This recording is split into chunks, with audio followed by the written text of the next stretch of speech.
In this episode of Scaling Postgres, we talk about Citus open source, time series performance, subscripting updates, and target session attributes. I'm Preston Jameson, and this is Scaling Postgres, episode 155.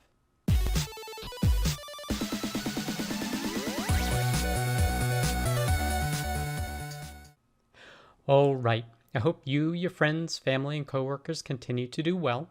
Our first piece of content is Citus 10, Columnar for Postgres, Rebalancer, Single Node, and more.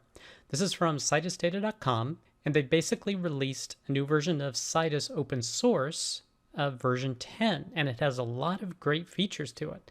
The first feature is columnar storage. So basically it sets up column store as opposed to a row store, which is the default, that enables very high compression of your data and speeds up analytical type queries. Like when you want to average or sum a single column, that's what column-based storage speeds up for you. You can now also shard on a single node. So basically, if you want to get prepared early for scaling out your database, you can now do it on a single node and then be able to easily move to multiple nodes to scale out. The next one now available in the open source is a shard rebalancer. So now you can rebalance your shards and allows you to add or remove them. Next feature is joining foreign keys between local PostgreSQL tables and Citus tables. The fifth is functions to change the way tables are distributed, and more. So looking at the first feature, the column storage, you basically create a table using Columnar once you have the Citus extension installed, of course. And it uses ZSTD compression to achieve 60 to 90% reduction in data size, which is huge. But it does have a number of significant limitations. First, it doesn't support indexes. So basically, it relies on the small table size to be able to scan that table very quickly for doing calculations. Secondly, updates and deletes are not supported, so it's an append-only table. And then third, it's best to avoid single row inserts. So basically, since the compression works well in batches, they say here, this is the kind of thing you want to batch update the table to store data. And one suggested way to do it is you use the standard row storage for more recent data and then archive in the columnar storage. The next one they talked about is being able to start out with Citus on a single node so that you can scale out when you're ready. And again, like I mentioned, you just basically add Citus to your preload libraries, create the extension, and you can create a table and then create a distributed table based upon a particular shard key. The next item is a shard rebalancer. So it allows you to rebalance your load across multiple shards. That's now available in the open source version. Joins and foreign keys now work between Citus tables and Postgres tables. And they give an example here of where you can only apply Citus to particular tables. So for example, your main PostgreSQL database has publishers, advertisers, and campaigns, but you have a reference table here for a very large table, like clicks is huge, for example. Well, you would distribute this with Citus, and you would classify this ads, which is helps reference the connections between these. This would be a reference table, and then the rest of these would stay stock Postgres tables. So you can get into Citus slowly. They've added some enhancements to be able to alter the sharding and a lot of other new features. So this was particularly interesting because this has now been added to the open source version of Citus.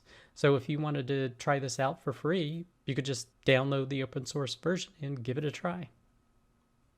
The next piece of content is designing high-performance time series data tables on Amazon RDS for PostgreSQL. This is from Amazon.com. And even though this post talks about Amazon RDS, you can do this with stock Postgres, what they are proposing here. Basically trying to use stock PostgreSQL to do time series data. And they have an example here where they're collecting almost append-only data and needing to upload it into Postgres. So they have a readings table and a few different indexes on it. And apparently this was probably a customer because this walks through them making particular transitions, changing column types to make things more efficient. So for example, one of the first things they cover is data type considerations. So it's basically determining the smallest type of data type to use for something. So for example, with regard to the ID, is this best to be an integer, a small int, or a big int?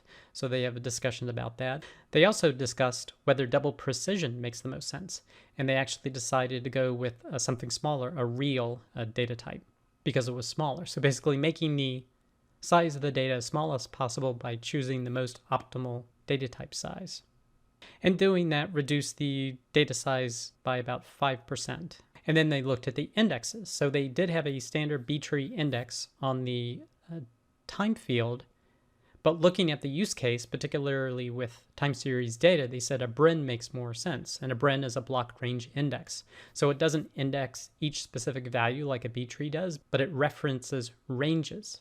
And they chose a particular number of pages per range, and that significantly dropped the size down. And now the table and indexes went from 126 gigabytes down to 101 gigabytes, so a 20% space savings by moving to BRIN indexes versus the B-tree. Now you have to be aware that you may lose some query performance, but it depends on your use case. If you're looking for individual values, you want to stick with a B-tree, but with a BRIN, that works best for ranges of values. And then they looked at partitioning, because they were doing a metric ingestion test where they did a parallel load using multiple threads into the database, I believe about 500 million records, and they were seeing this performance. So it started off pretty well, and then it started dropping down here, and then it started getting very irregular here. Now what they said around the 300-second mark is when the checkpoint started kicking off, and that generated wall and generated full page writes, which caused the insert performance to struggle. And then here, it's basically running out of memory due to the data size increase. So the database exceeded this space in memory and was having to go to disk. So they actually mitigated this problem by doing partition tables. And they created around 360 partition tables for all of this data. And they showed you how you did it here, and it resulted in a dramatic increase in performance that looks like this. So the ingestion stayed a consistent about 1.6 million metrics per second over the duration of the test. Now what's interesting is that they don't really specify why partitioning helped this. Because, I mean, you're inserting the same amount of data, and presumably everything eventually has to get to disk. But they didn't explicitly say why this was such a great improvement, the partitioning. Perhaps it has to do with them doing the load in parallel, and they were doing a lot of random I/O that was changing pages a lot more with single indexes, whereas it was much more efficient when broken up. Or maybe like in a previous episode that was talking about the vicious circle of wall writes, maybe auto vacuum was a component. And because you have to auto vacuum the whole table, maybe that was bogging down some of what we see here. Whereas when you have 365 partitions, they're a lot smaller and it's easier to vacuum them up. But they didn't really specify why this worked.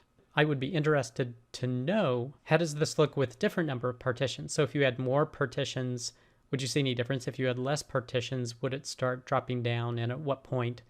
And then how is that related to loading the data in parallel? So they didn't specify how many threads they used, but does that impact this performance as well? So this is a significant result, but I would be interested to know exactly why this helped the performance so much.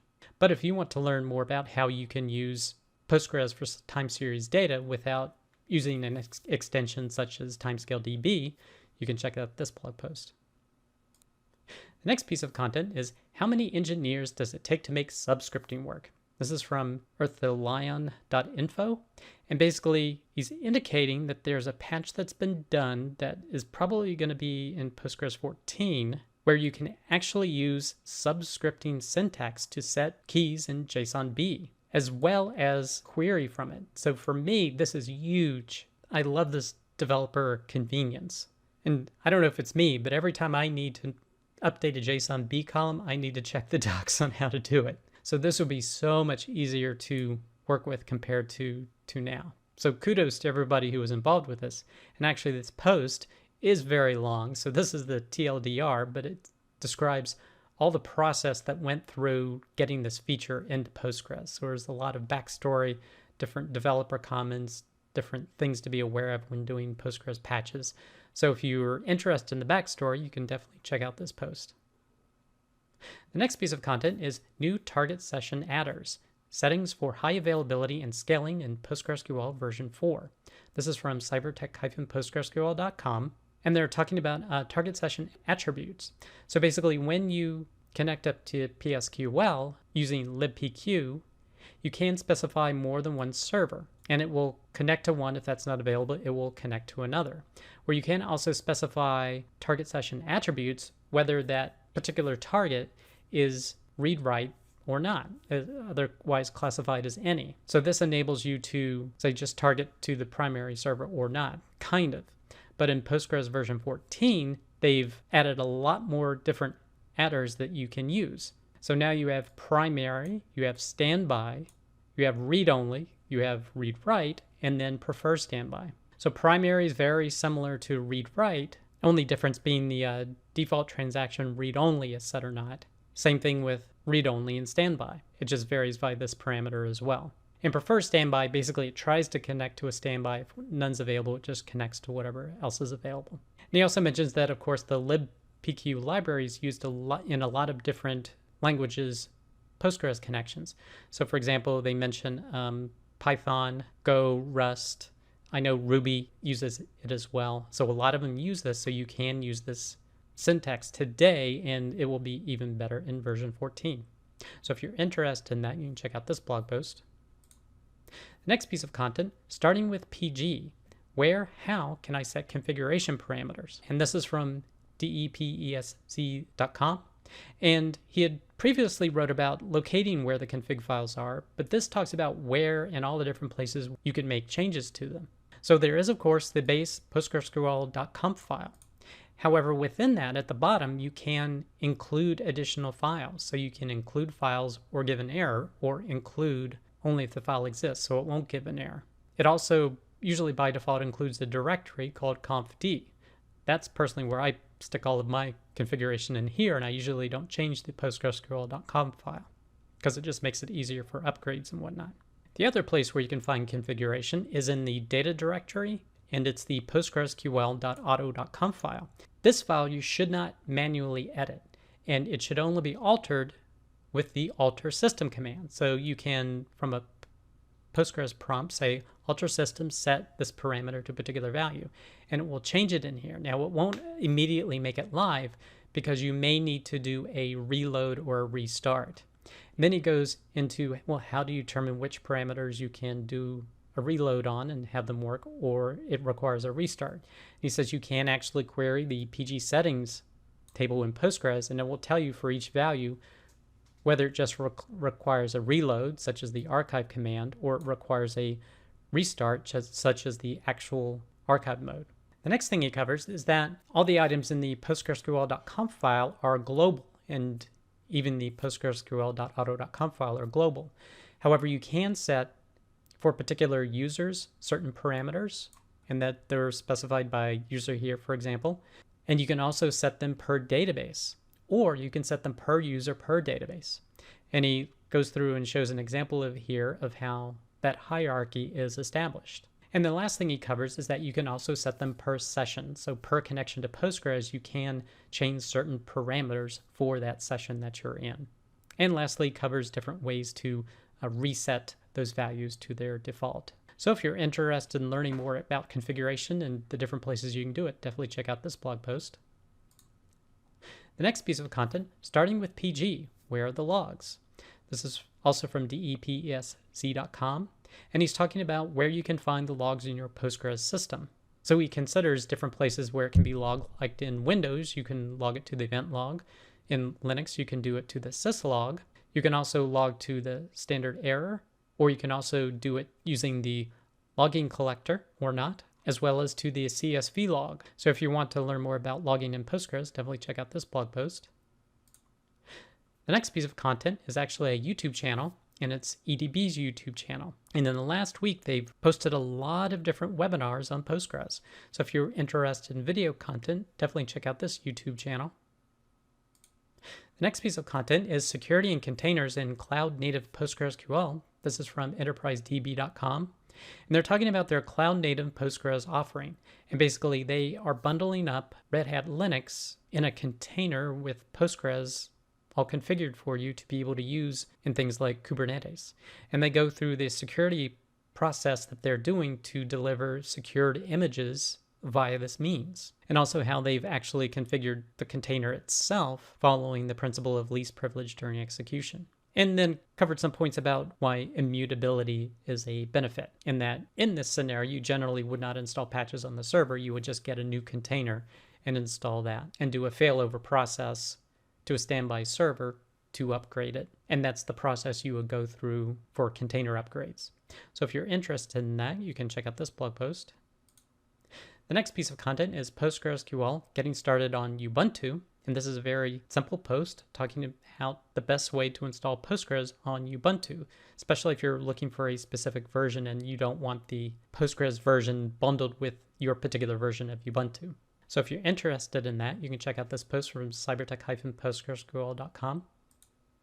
Next piece of content is how PostgreSQL handles sub-transaction visibility and streaming replication.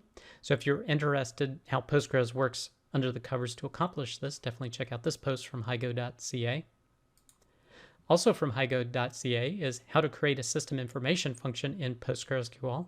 So again, if you want to get more detailed Postgres information, you can check out this blog post.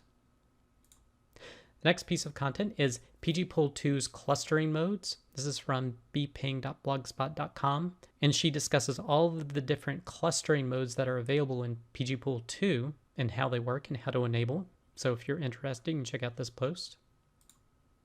The next piece of content is regression analysis in PostgreSQL with Tensorflow, part 1, getting started. This is from enterprisedb.com, and this is the first post in the series that just gets Tensorflow set up with Postgres and Python 3 so that you can start using Tensorflow for machine learning. So if you're interested in that, you can check out this blog post. And the last piece of content is the PostgreSQL Person of the Week is David Wheeler. So if you're interested in learning more about David and his contributions to Postgres, definitely check out this blog post. That does it for this episode of Scaling Postgres. You can get links to all the content mentioned in the show notes. Be sure to head over to scalingpostgres.com where you can sign up to receive weekly notifications of each episode, or you can subscribe via YouTube or iTunes. Thanks.